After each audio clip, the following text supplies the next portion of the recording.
ஆறு இருக்கும் பக்கத்துல ஊரு வானுச்சு வரலாறு சொன்னுச்சு. ஊரு மட்டும் இருக்குதையா ஆற மட்டும் காணல போன இடம் தெரியல.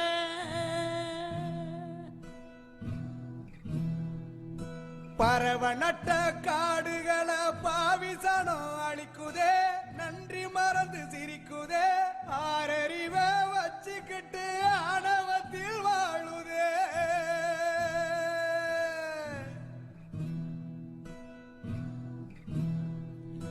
மண்ண போல தண்ணிக்கும் எல்ல கோட்டை போடுற வறும கோட்டை வளர்க்குற இயற்கையத்தான் பூட்டி வச்சு பொம்மையாக்க பாக்குற அடிமையா